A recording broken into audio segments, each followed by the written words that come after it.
Saturday afternoon, me and my friends were hanging out playing Battlefield 1 at Austin's house, chilling and having a good time. A couple hours later, we got bored and had nothing to do. But we went on a walk on the boardwalk, talking about what plans we had for the summer. After we talked about our summer plans, my friend Austin asked if we could go to the abandoned hospital. But I was thinking that wouldn't be a good idea because it might be frightening and scary, but I agreed. Around 5 p.m., we got into my pickup truck and drove there. We got there around 6 p.m. and I parked my truck next to the entrance in case anything happens while we were checking the hospital out. When we got inside, the hospital was a little bit creepy, but the hallways and other rooms were empty. About 20 minutes later, we heard something that made our hearts drop. It was the sound of a girl screaming, saying, "Help, somebody help me." Then I heard someone saying, "Shut your mouth." We followed the sound all the way up the stairs, and when we got there, we saw a dim light from the room. As we got closer, I told my friends to not move a muscle. As I peeked through the room, I saw a girl take to the chair. After I looked at the girl, I quietly told my friends to come to the room and help. After we helped the girl, she thanked us. She told us her name was Hannah. She also said that she was kidnapped by a man 3 weeks ago while coming home from college for the summer. We decided to get back to my truck, but suddenly we saw a movement coming from the stairway. And we decided to find an empty, dark room and hid there until someone passed us. After a minute or two of hiding in the dark room, we saw some guy wearing a flannel shirt, jeans, boots, and holding a machete. After the man passed us, we got out the room quietly without making any noise. Before we got to the exit, we heard the man screaming and yelling for the girl. We started running to my truck, so my friends jumped in the back of the bed, and then we quickly started the engine. And as I started the engine, my friend Austin yelled for me to hurry up. After my friend Austin yelled, I looked behind us, and it was the man charging us with the machete. So I quickly drove off and called the police. After we escaped, we pulled in at the gas station, waiting for the cops to show up and told them exactly what happened. After we told the police where the hospital was, they went over there and investigated. And they caught the man surprisingly. He was taken into their custody and got charged with kidnapping. After the police took him away, they told us they've been looking for this guy for 5 years and said he had prior convictions. The ambulance took her to the hospital, and then we went home and decided to never go to places like that again. I still can't stop thinking about what would have happened if that guy would have taught us. More importantly, what would have happened to Hannah if we never showed up.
Stella Pure Gold.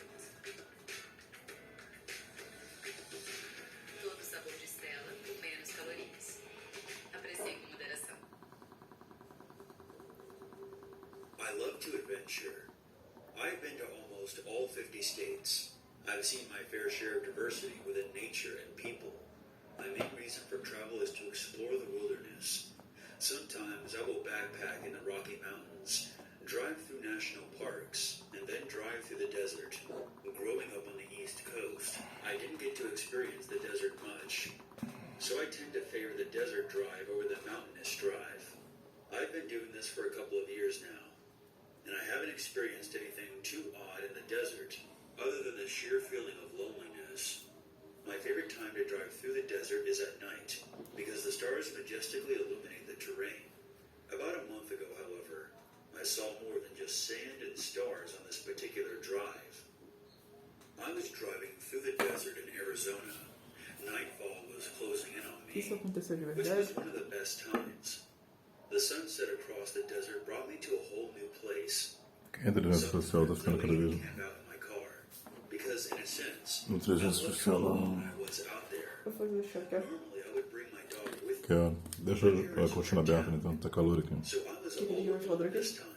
Por enquanto não precisa, mas a cortina. Again, with nightfall approaching, I didn't know whether I should camp out or keep driving home.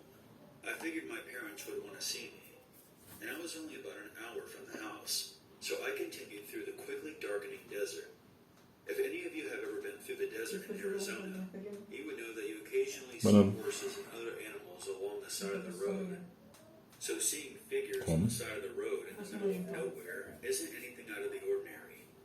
About 45 minutes from my house, my eye beams pick up on a different figure. It looked like Não, mas não tem como ter previsão de quando a bomba chega amanhã. being the generous person that I am, I pulled over to see if anything was wrong. As I approached, I noticed the person wasn't moving at all. They were just sitting upright. They didn't seem to notice that I was even there. His head never turned. "Are you okay?" There was no answer. No acknowledgement that I had said anything. The man was poorly dressed, rather pale, but surprisingly clean-shaven. He was oddly skinny, though. And the more I focused on him, the more I realized how abnormally skinny he was. I was driving by and noticed you. I wanted to make sure that you were okay. Still nothing. He was staring straight at the ground. I sat there awkwardly for a couple of seconds, until I finally saw his jaw move. I need some water. His voice was deep. It didn't sound like a person. I can't quite explain it, but his voice just sounded off. "Okay, man, let me grab you some out of my car." I walked to the passenger door and reached for my bottle of water. Before I could even reach it, though, I just sensed that something was off. I jolted my head where the man was sitting. He was gone. I was now panicking. I didn't know where he went to. I closed the passenger door and took a quick look around. I heard movement from behind a rock about 10 to 20 feet off the road. A man came out from behind the rock, but it was not the same man. This guy looked absolutely nuts, and he was holding something in his hand. He started running towards me. I then jumped into my car and took off down the road. As I looked into my rearview mirror, I realized that there was more of them. Maybe 5 or 6, all emerging from behind the rocks right off the road. They were all staring at me as I sped off. I had no intention of slowing down. In fact, I would have been happy if I got pulled over by a cop. Within 3 to 4 minutes of that happening, I felt relaxed enough to play some music. I took one last glance into my rearview mirror. My blood then turned to ice. I was in complete shock when I saw the man who I had offered the water to sitting in my back seat, just staring at me. His eyes, they weren't looking at me. They were looking into me. I, of course, then slammed on my brakes, still in too much shock to make any noise. I couldn't take my eyes off of him. He then started to smile. The look of death was on his face. Soon, stated as he lifted up his knife.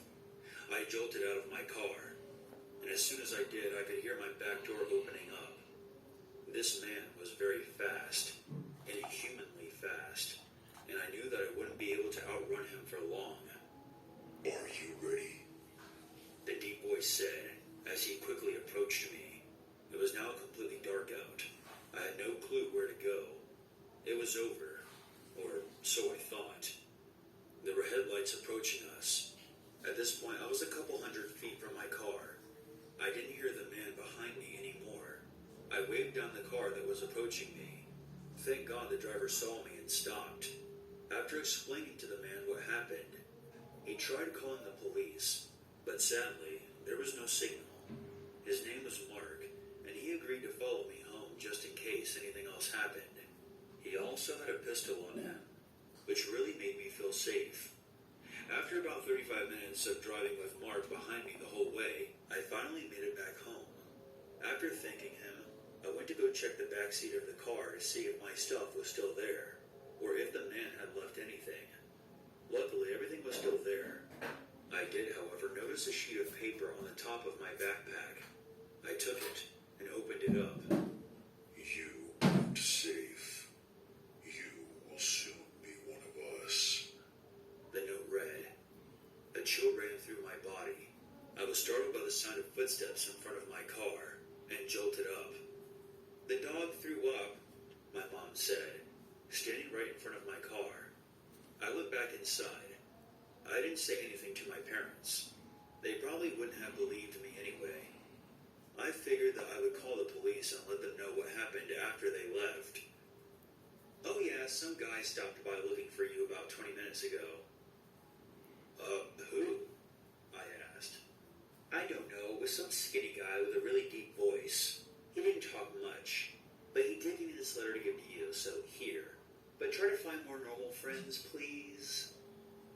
My heart was racing. As soon as my parents left, I opened it. We know where you live. The letter read. My heart sank. After calling the cops and explaining everything, they investigated it for a while. But sadly, they found no sign of people along the section of road I was on. I gave them the letter for DNA testing, but I still haven't heard anything back. I installed a security system to my house and haven't had any problems since. And I hope to God it stays that way.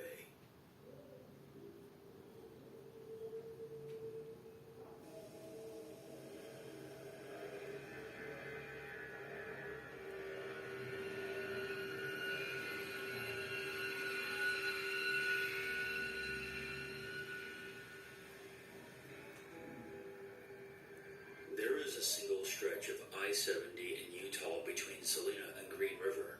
Over 100 miles with no services, no hotels, no restaurants or gas stations of any kind. There are only some viewing areas where you can pull off the road. It's a hell of a drive, and don't get me wrong, those Utah mountains are stunning in the daytime, and at night, you have one of the clearest views of the stars you can find. But 100 miles is a long way to go, especially at night. Anyone who has driven that stretch of interstate can tell you, it's not very busy, even during the day. Approaching dusk, traffic becomes even more scarce. And by the time the middle of the night rolls around, you can drive for miles and miles and not see headlights from another car. And don't even get me started on cell service out there. Definitely not a place you want to be stuck in, especially at night. The thought of breaking down out there on a dark night with no one around for miles is enough to give anyone second thoughts about attempting the drive. Unfortunately for me, I was in a hurry, so I decided to go for it. A little backstory. I'm originally from a city called Lincoln in Nebraska, mostly known for the college sports team, the Cornhuskers. I was born and raised there. I lived there up until I was about 25, and then I decided that since I was single, with no kids, that now was the time to get out there and explore. So I accepted a job in LA and moved out west. Most of my family still lives in Lincoln, so I try to go back and visit every once in a while. This particular Sunday, I got a call from my mom around 2 p.m. My grandpa, who had been in a nursing home since he had a stroke, was getting a lot worse. They and see him. I should do so sooner rather than later. Unfortunately, I was out of a job, but this meant that I had the time to go and see him. Last-minute flights can be rather expensive, so I decided to drive. I had made the drive before. It certainly wasn't fun, but it was a much cheaper option, and I figured I should try and drive all the way through. And luckily for me, I had gotten my car serviced a couple of weeks prior. 2 hours later, I was packed up and on the road with my dog, Chance.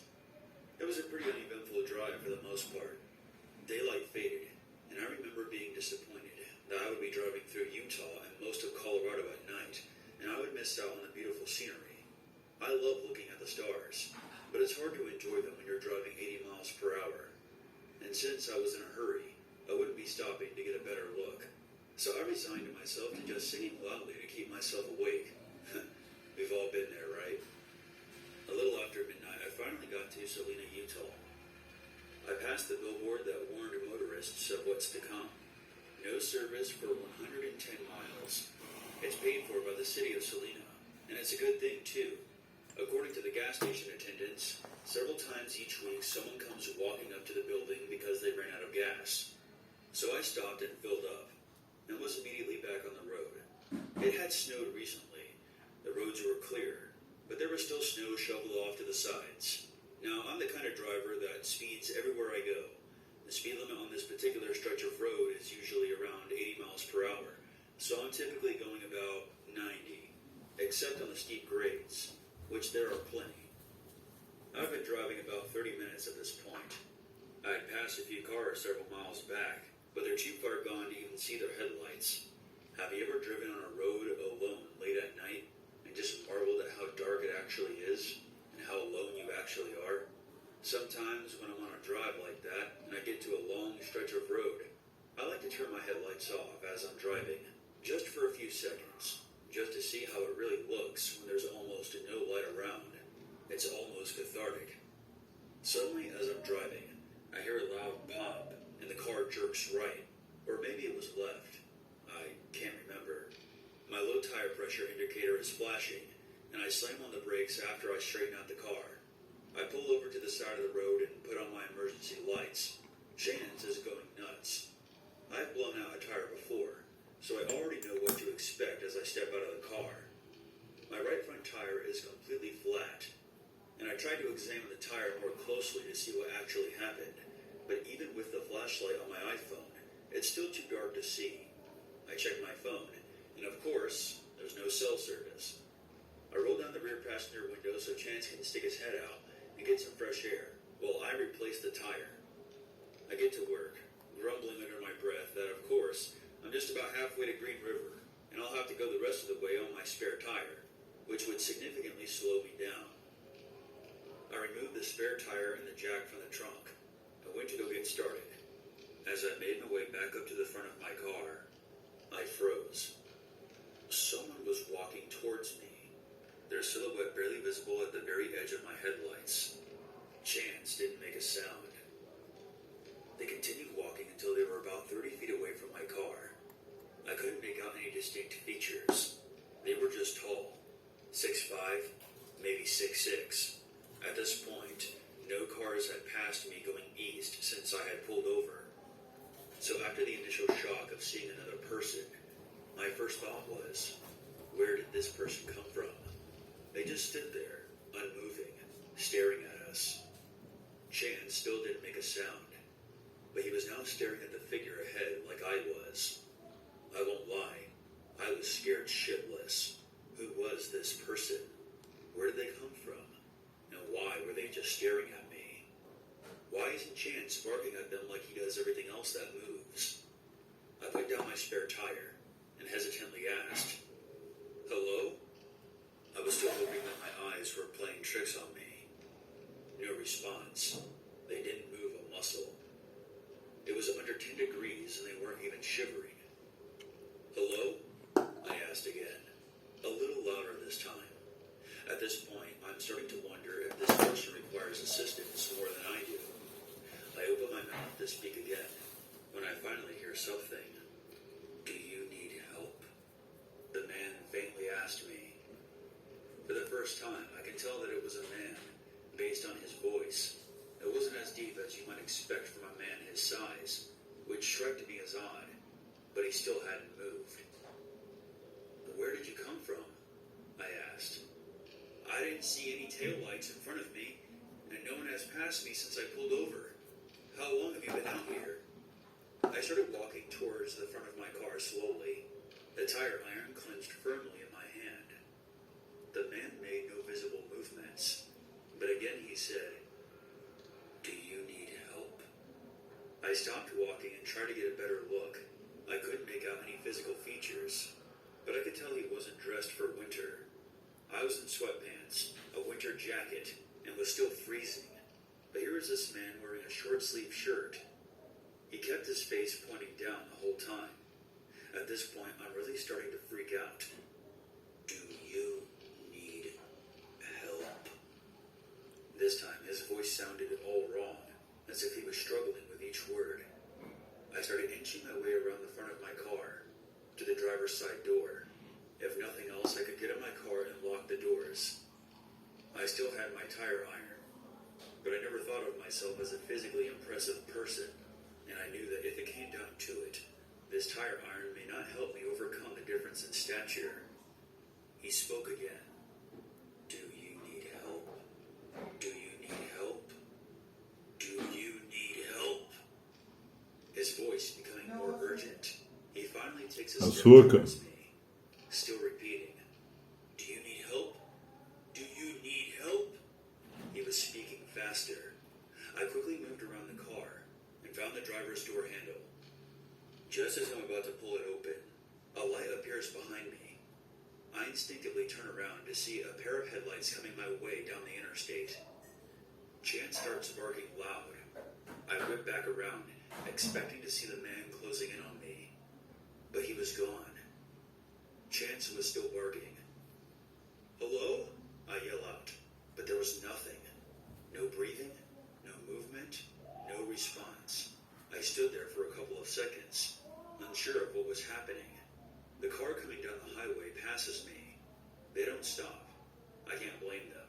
Would you stop for a random car on the side of a desolate road? I didn't even think about waving them down. I was still trying to process what happened. Did I imagine that whole thing? I walk ahead, approaching the area where the man was standing. There was footprints in the snow. They began where the man was standing, stretching into the distance down the road. I still held my tire iron. I turned on the flashlight on my phone and followed the footsteps. They went for about 10 feet, then turned. They went right off the road to the south and disappeared. Now, I'm not stupid enough to go following footsteps through the Utah wilderness in the middle of the night. But damn it, I was curious. More headlights coming up from behind me brought me back to my senses. I went back to my car, changed the tire, and was back on my way, albeit at a much slower pace. The rest of the trip was as uneventful as the beginning, and I didn't feel the need to mention the encounter to anyone. Sure, it was freaky, but I still wasn't altogether convinced that I didn't imagine the whole thing. It was late, and I had been driving for almost 9 hours straight. But I will tell you one thing for sure. I definitely don't want to drive that way again to find out.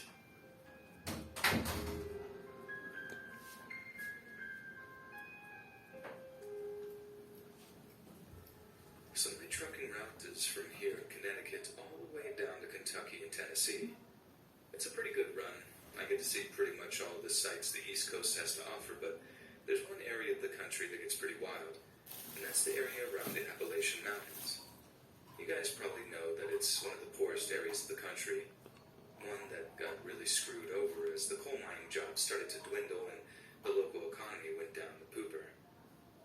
I really feel for the people down there. Seeing how entrenched in poverty some of the families are is just heartbreaking. So I was rolling through an area of the state that I hadn't previously been through, thanks to my usual section of highway being blocked off by some huge traffic accident that had unfortunately left a few people dead. It was having some trouble navigating the roads after my phone ran out of battery, and when you know it, the plug charger decides to give out too. Worst timing ever. But I was an experienced truck driver, and I wasn't driving on an 18-wheeler on that particular run, so I I was free to take some of the smaller roads to find my way around. But despite the fact that I consider myself pretty good on the roads, there was a point that I found myself hopelessly lost, and I started to worry that I wouldn't make my shipping delivery deadline. That would mean disciplinary proceedings and whatnot, and I just couldn't afford those at all. Anyway, I happened to see this one guy wandering down the side of the road, so I slow my truck, wind down the window, and ask him for directions. The guy seems friendly enough and is more than willing to take a few minutes to give me all the information I need on how to make it back onto the main highways that head south.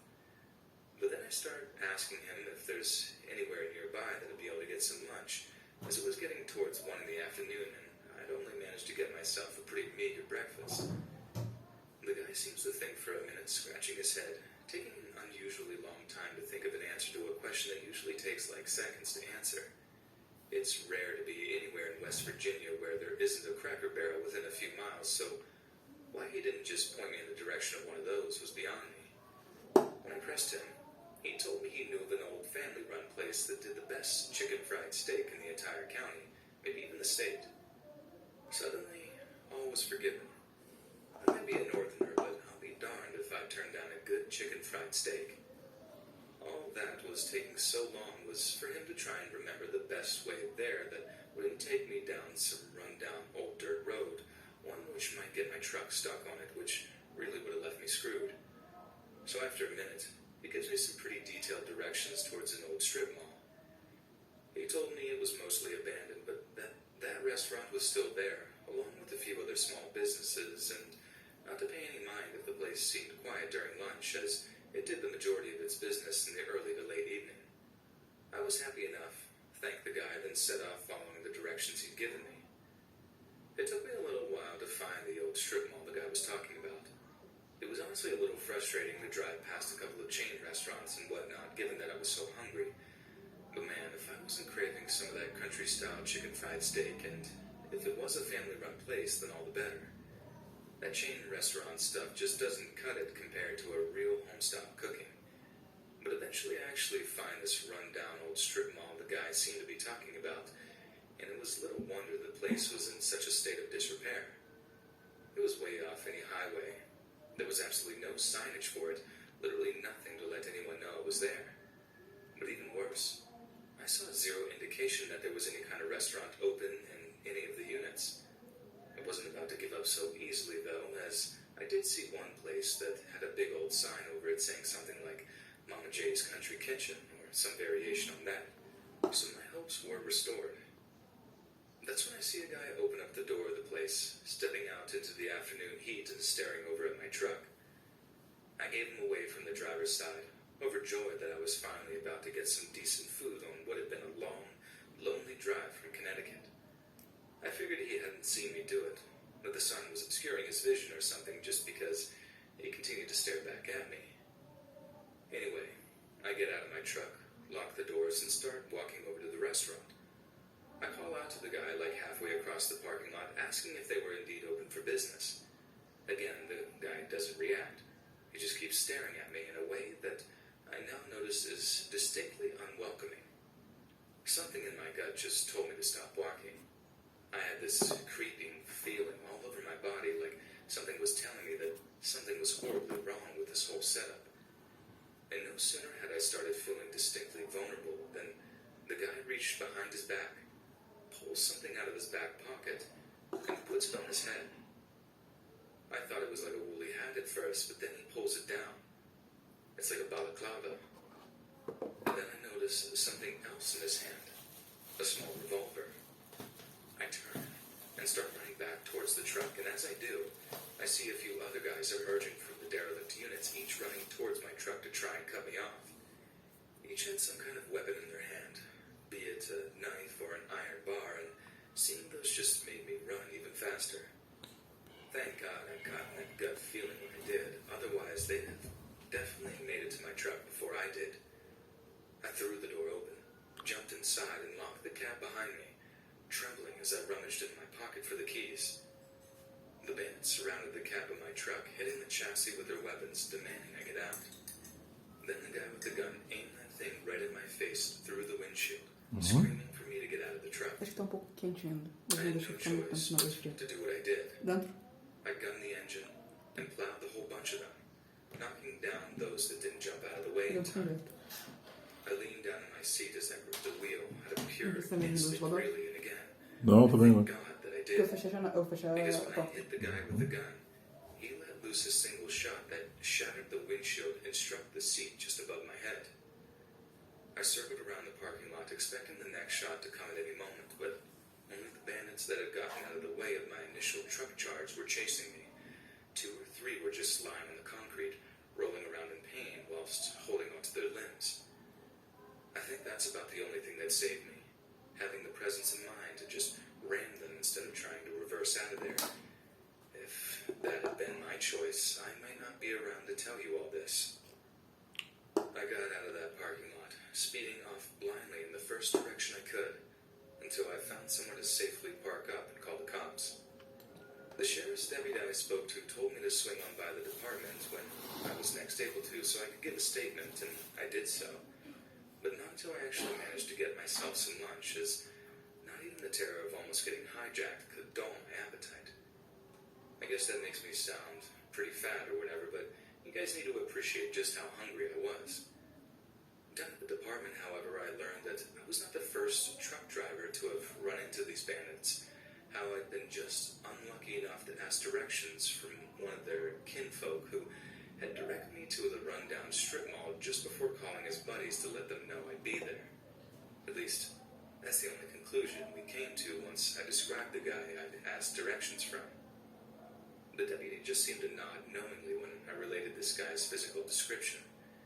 I guess I'm just warning you guys to be very, very careful when you're out on the roads. And although it seems like some tired old cautionary tale from your Facebook posting aunt, be careful when you're talking to strangers. There's no way of knowing just who they really are.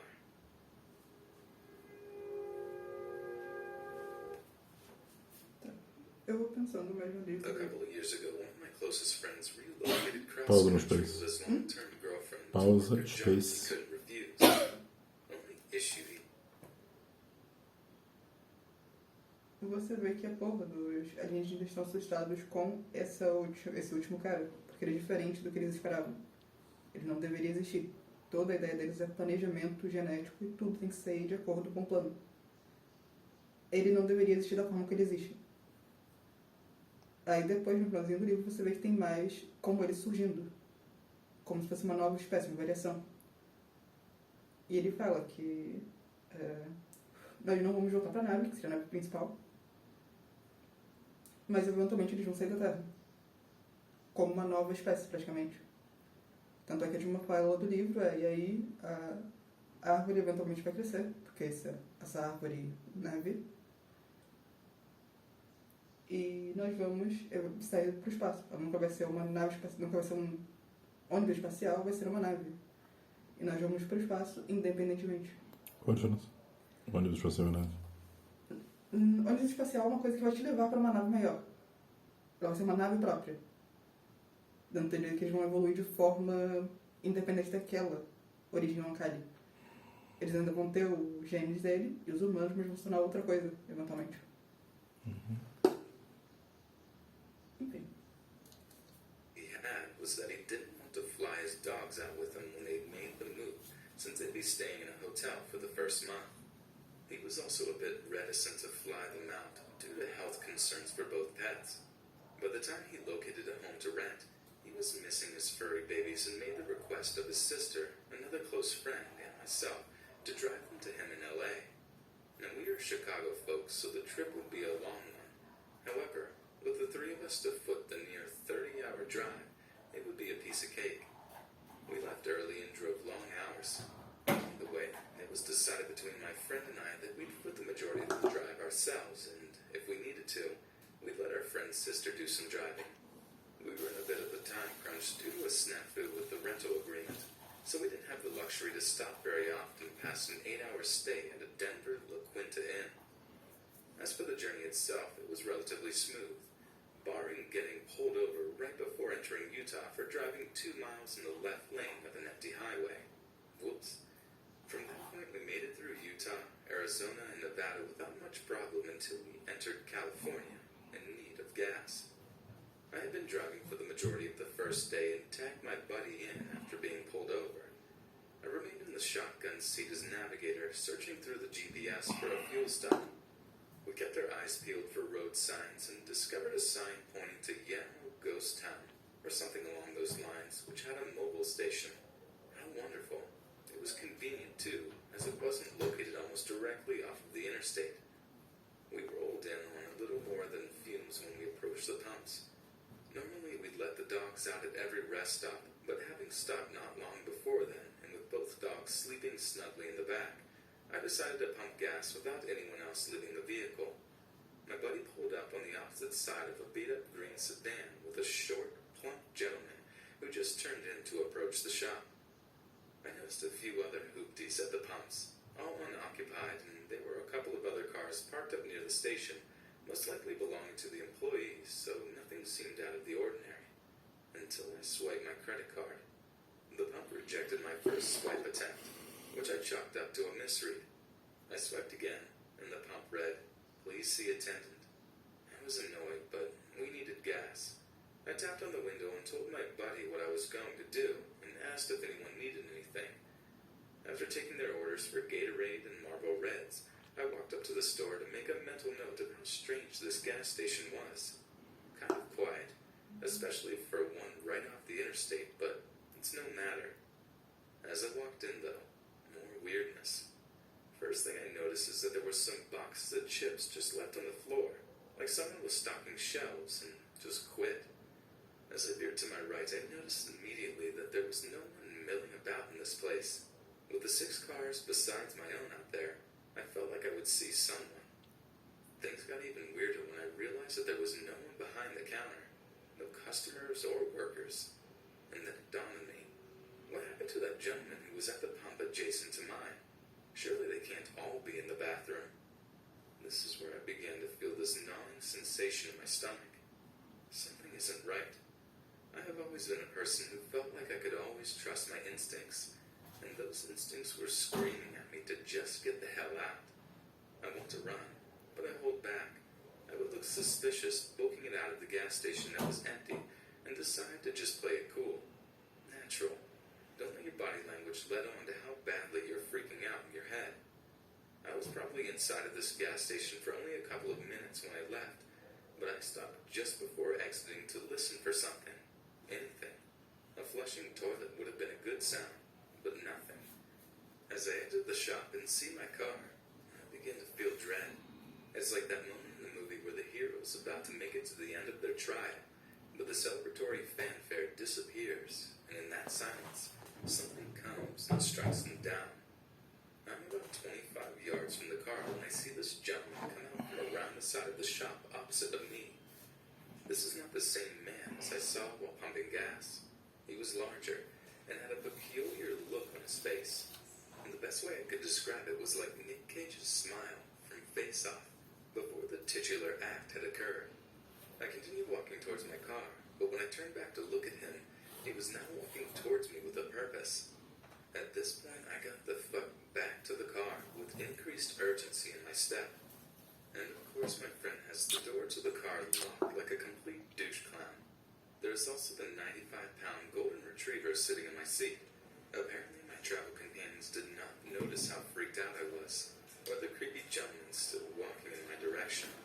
I punched the window and told him to unlock the fucking door, to which he only half rolls down the window to tell me the dog was in my seat, and they were afraid she'd jump out when they opened the door.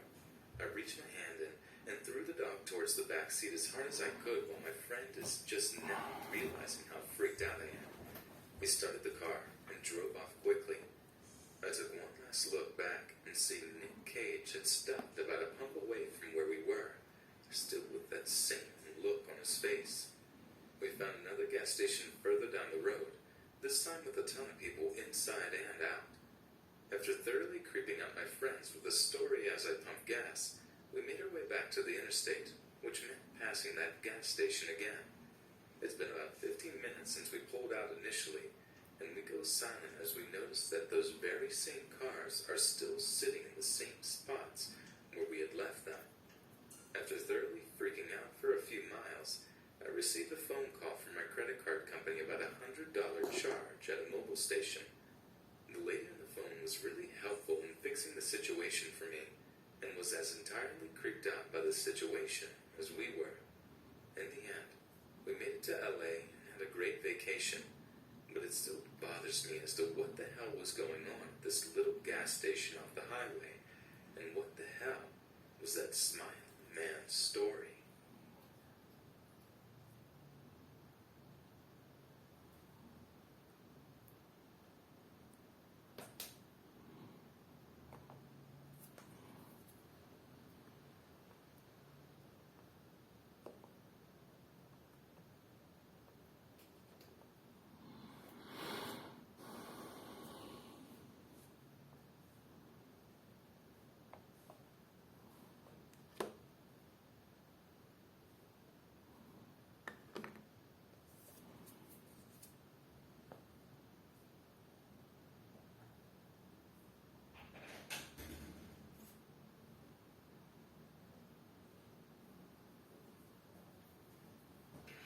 No matter who you are, there are times it can be tough to be yourself when you have to.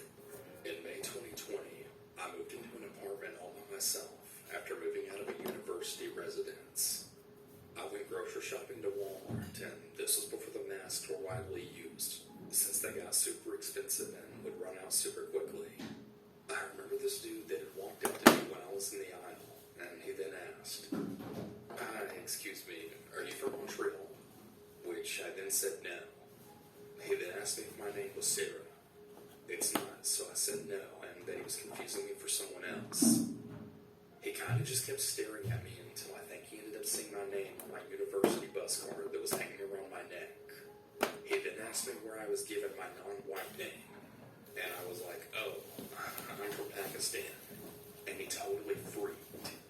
He seemed weirdly happy, as I guess he was from India and had found a person who could speak a language similar to his.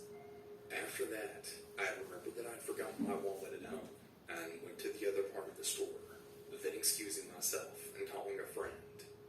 Anyway, so I guess this dude had enough information to stalk me online for over a year and has proceeded to try and add me pretty much everywhere.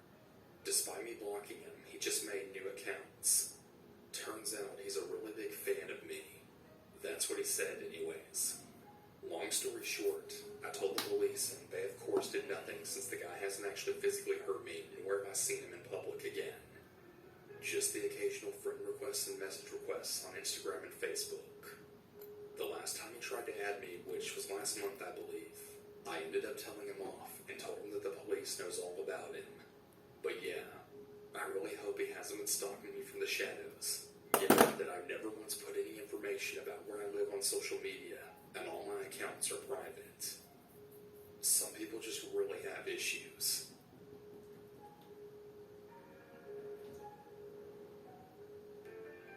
This all started so innocuously. I'm an actor and physique bodybuilder trying to make it into jobs into modeling and acting. The time this was going on, I couldn't find any work in the field. I had just gotten done with a toxic working relationship with my last modeling coach, and I was just really eager to find some kind of work to do. I was browsing my Instagram when I had noticed a guy post on one of my videos saying that I was handsome and that he actually might have a job available for me. I was at the gym at the time and set in my mind to do so when I got back home. When I first started talking with this guy, things started off really well, but then some warning bells started going off. He wanted me to star in a parody version of a certain action movie, but when I asked him which production company was backing this, he said, "We'll let you know that once you've signed with us." Well, I knew from acting classes that you should never sign with someone who can't or won't tell you about their production company in such a way like this. I then refused to be involved with them, and I told him I wasn't interested. I thought that would be the end of it. It wasn't. It was about a week or two later when I noticed the fake accounts. They were made by some guy spreading all these outrageous rumors about me, saying that I was gay and in a relationship with the same guy who I rejected, and the two had full-on psycho conversations with each other, trying to make it seem like this fake account was really me. I reported the account to Instagram, and before long it was gone. Only for 2 more to then pop up. The guy now seemed angrier. He started openly insulting me in the fake profiles, and also insulting anyone I seemed to like or respect. This went on for some time. Me reporting his fake slanderous profiles of me, and him just making more. It got worse and worse. He would insult all my friends and claim that I hated black people, Asian people, and so on. He even claimed once that I planned on sleeping with the wife of one of my good friends. That was really the last straw. I sent him an angry message on one of his latest accounts telling him to fuck off, and that he's not me, and that I'll smack down as many of his creepy stalker accounts as possible, and that I would never work with him or like him. This seemed to quiet things down for a while. Little did I know that he was moving from Instagram to fake Facebook and Twitter handles in my name.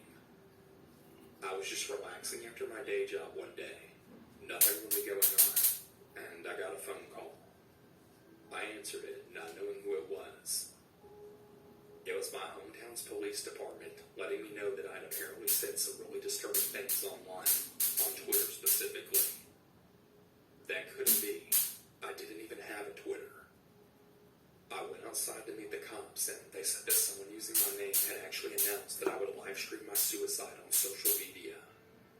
They checked in to see if I was okay, and I then explained to the cops all that had been happening. Apparently, some of my old gym friends noticed what was going on, and then notified the cops. Having had this happen, I really couldn't help but wonder. I knew who was responsible. I knew why. But the involvement of the police made me think. Maybe he hoped to make the police crash into my house and possibly kill me in the ensuing chaos, purely because I refused to be involved with him romantically. On the advice of the cops, I set most of my social media to private and shut down all the other accounts, and this seemed to do it. The fake accounts finally stopped showing up. He did try several more times to frame me, using accounts with no pictures to gain access, whereupon he would spread rumors that I was a racist or homophobe. But the occasion this happened, I was contacted by a guy who let me know what was going on. I realized who was responsible, and from then on, I would never accept Instagram follow requests. I haven't heard anything from the stalkers since. Though even today, with all of this mostly over, whenever I see an Instagram follow request with no profile picture, I still find myself thinking maybe this is him trying to access me again, also we can continue the stalking. Whenever the whole COVID thing is over, I really hope that I can go back to my gym without any trouble. And for his sake, I really hope he keeps socially distanced from me. And I mean forever. I recently received a friend request that reminded me of this story, so I'm going to share it here. This happened after I went to university, so I was 18. I had really made an effort to make new friends after I moved onto campus, and I ended up with a few groups to hang out with, including a new girlfriend and plenty of people from my classes that I liked well enough. There was one class right before lunch where it was traditional for people to go to the cafeteria afterwards to eat in pairs of threes. Det går nog I inte wasn't alltid. very discerning about who I'd have lunch with because I got on fine with most people from the class, and we were all trying to make an effort to be social. So when one girl asked if I Och would separat. go to lunch together Jag after tänker vänta. class, I didn't have any reason not to go. We kind of just talked about school and that kind of thing. Nothing really noteworthy, but she did ask me to get lunch with her again the next week. It became a pattern, and there wasn't exactly a way to start saying no suddenly. Jag ser. It was fine, but it did mean that I lost the chance to eat lunch with anyone else on those days. Nej, en problem. In hindsight, I suppose that was the point. One day while in class, I had asked someone if I could add them on social media. This happened right in front of Lily. I saw her face jerk towards me from a couple of seats over. It was such a sharp reaction that it was really hard to ignore, and I still remember it. By the time I got home later that day, Lily had sent me a friend request. No friends in common. I really don't know how she knew my last name. I was a bit surprised, but I guess that she just dug through the university's social media pages and found me through there or something. It gave me a bad feeling, but surely it was fine, right? She ended up messaging me a lot and also commenting on anything I posted. I I told myself that she was just awkward, and we became friends, if not close. I'd known worse people. She still always got me to go eat lunch with her after our one shared class. Other than that, we had rarely spent time together in person. I saw her around sometimes, but I never went out of my way to hang out with her. So it was mostly online messaging and just seeing each other in group settings. Very coincidentally, my girlfriend was also called Lily. This was something that clearly bothered Lily. Not my girlfriend, who couldn't have found it less interesting. It was just a common name to her. Well, the other Lily had occasionally hinted that she wanted my girlfriend to pick a different name, or joked about her not suiting it. She very clearly didn't like my girlfriend at all, and I had no idea why. It was kind of hard to ignore by this point. Lily was starting to subtly hint that she had a crush on me. I tried not to address it because what was I going to say to that? I've never really known what to do when a friend makes a pass at me, and I was also not interested in the least. Even ignoring the weird stuff that she pulled, Lily wasn't my type at all. She tended to dress and act in a way somewhere between a 50s housewife and one of those adults who's still obsessed with Disney princesses, if you can picture that. Things took a really uncomfortable turn on the day of our last shared class of the year. Instead of asking me to lunch like she usually did, Lily had asked me if I'd go for a walk with her. Once again, I didn't really know exactly how to refuse it, so I said okay. Our campus was bordered by a large patch of woodland. Lily led me into the woods, and the sounds of our fellow students slowly faded away. She sat down on a log, and I joined her. She started talking about how she was going to miss me over the summer. I tried placating her, but I didn't want to be there, especially because she seemed almost on the verge of tears. I think I tried to make an excuse about having plans with my girlfriend, but before I could leave, Lily chose to kiss me without warning. It was uncomfortable to say the least. I got out of there, and I was happy to think I wouldn't see her for a while. I came back to university after the summer, moving into a house with my friends. Without going off topic, there were some serious issues in my friend group. A lot of petty arguing and worse. I broke up with my girlfriend at the start of that school year as well, and basically the whole mess made me recontextualize things with Lily because it suddenly didn't seem as bad now. That being said, I didn't want to be alone with her. We mostly just talked online. She was still constantly messaging me after all. One upside of everything was that I started dating a boy. Well, Lily wasn't too pleased to hear that news. I think she hoped to sneak in after I broke up with my girlfriend. But as I said before, that was never going to happen. There wasn't a big gap between my breakup and this new relationship, so she must have thought she missed her chance to be with me. This is where the story gets bad. Around this time, I was fairly active on Tumblr. I occasionally talked about my life and mostly reblogged photos and stuff. I was on there one day when something really odd happened. One of the blogs I followed had received an ask with some phrases I recognized. It took a second to register that it was taken from my About page. That made me freeze. I read the message properly. Someone was asking this completely random person to analyze a section of text from my page, asking for their opinion on the type of person who would write it. I can't stress enough how messed up it was to see people talking about me like I was a character in a book or something they were trying to study. The reply was basically, I don't know, sorry. But the important thing was that the question hadn't been anonymous. It was linked to someone's blog. Obviously, I really wanted to know who had taken such a bizarre interest in me. As far as I knew, no one in real life other than my boyfriend knew about my page. Well, no prizes for guessing who was behind it. What I found was like a shrine. She was using a fake name, but I recognized Lily all over that thing. It was this cutesy pink and red page. There were a few posts about her interest, but most of the content was focused on her primary interest. Me. Most of the posts were all about me. There were all the accounts of things that I had done recently. He told me about such and such. He went to a nightclub recently, etc., as well as references to things from as far back as I've known her.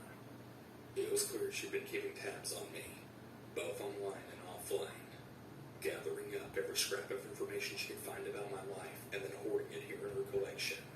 She talked about us eating lunch together and how special her dates had been to her, as if it was anything more than just acquaintances getting food after class. She talked about the time where she had forcibly kissed me in the woods, but she wrote it as if it had been mutual. She quoted lyrics from my favorite song and talked about how she'd always be there for me, no matter who else came into my life. There were lots of references to loving me just the way he is, which answered another mystery about an anonymous love letter that I'd received earlier that year with the same wording. It got even worse. There were a lot of posts about my boyfriend as well. These weren't so nice. They got vicious, talking about how he didn't deserve me, and he didn't know what he had. That if she was with me, she'd be jealous of anyone else who came near me. So my boyfriend not being a jealous person made him in love with me. It was really hard and hateful. I didn't like to think about the sort of person who could write so excessively being fixated on me. One thing that didn't make sense at first was that the blog was also made of plenty of references to Lily's best friend, Stephen. She had never mentioned this person to me. Her post had really talked a lot about Stephen. Things like how great of a friend he was, how much fun they had together, how he looked out for her, etc. I was trying to work out whether this was an online friend, when one specific post made it all click. She had posted a photo and captioned it with, "Stephen sent this to me. He knew that I would like it and love it," or something like that. The problem was, the photo was taken from my own page. I hadn't sent it to her. She took it from my own page and then claimed this fictional best friend of hers shared it with her, because in her head, she'd split me into two people. In her messed up fantasy life, I was both the perfect best friend who was always looking out for her, as well as her soulmate who was bound to end up with her when I finally got over my boyfriend and all the other easy girls that I hung out with that she made dozens of posts complaining about. Who was she complaining to, you might ask? Oh, Lily had an audience. She asked open questions about me and her relationship with me, and actually got messages back from her followers. People who took what she said at face value. I saw a bunch of random people agreeing with this stalker that my boyfriend didn't deserve me, and that we were bound to break up soon so I could be with Lily, the person I was clearly supposed to be with. She had this fake fan fiction version of my life up for anyone to share their opinion on, and she had made herself out to be the hero of it all. I went maybe a month back into this page's history. I didn't look at everything that was there. It was just way too much, so I'm not really sure how long this had been going on. I sent Lily a message confirming all about the blog. She said nothing. I really can't stress how weird it was